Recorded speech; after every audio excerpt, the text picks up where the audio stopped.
What's going on, YouTube? It's your boy, the Granny Geek. Now, it seems that the people's concerns have won over at Apple, and they will be reportedly delaying the rollout of their CSAM detection system and child safety features. So we're going to talk about the article, we're going to talk about what Apple said, and we're going to break down why this is a good thing. So before we get started, you know what to do. Hit the subscribe button and click the bell so you don't miss as we cover your favorite tech and video games. I'm Chris Grant Jr. It's the Granny Geek Show.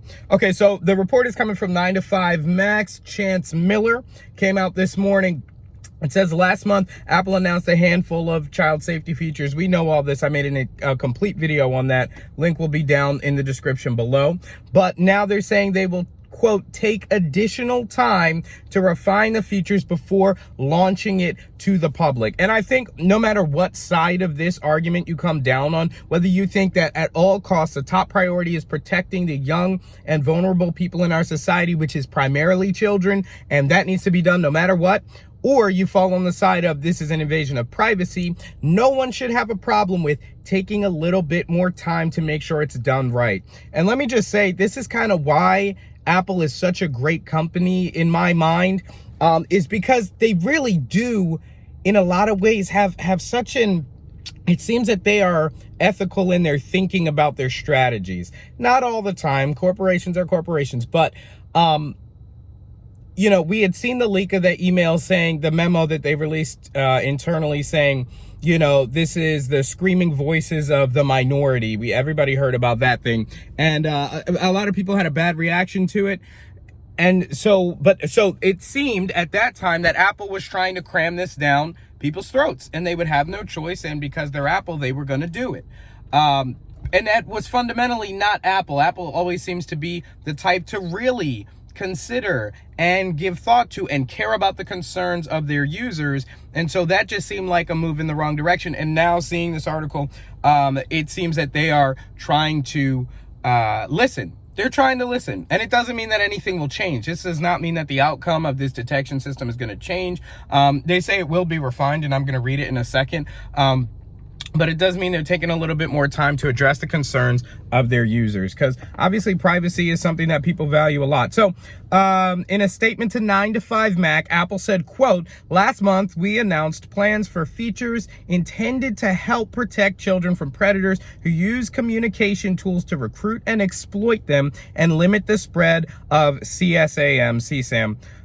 Based on feedback from customers, advocacy groups, researchers, and others, we have decided to take additional time over the coming months, to collect input and make improvements before releasing these critical, important child safety features. So in this statement, you can see very clearly there's no intention to roll these features back. They will be doing this in terms of protecting kids, and I think that's a fantastic thing. But certainly they want to take a little bit more time, get more information from more outside sources. This is something that Apple was working on internally with their engineers and their ethics teams and stuff like that. And now that it's kind of out there in the open to the world and everybody has an opinion on it, I like that Apple is saying they're going to take a listen to more advocacy groups, and they're going to take a listen to more people and get more information about how this can be done in a way that satisfies both parties. That makes it 100% private and at least considering people's privacy, while at the same time helping us protect the little ones, because we got to protect those people. So upon the announcement, blah, blah, blah, quite a bit of pushback. Yeah, so read the entire article. I'll leave a link to it down in the description below. Of course, like I said, I did a whole video on this topic, but I would love to know, you can let me know down in the comments below where you fall here. I explained my position, and I'll summarize it by saying basically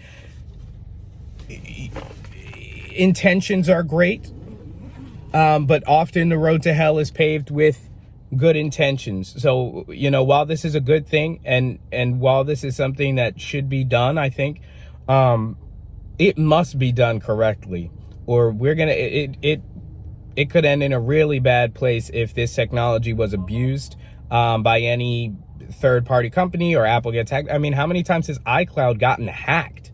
Celebrities and people have gotten their iClouds hacked because they've been targeted. Is there any kind of backdoor into people's iCloud accounts and their photos from this. I know Apple's super good with their security for the most part, but if it can be coded, it can be hacked. That's just one of the fundamental laws of computers. So, so that's my stance on it. It can be done. It has to be done correctly. And obviously I care about people's privacy and stuff like that too.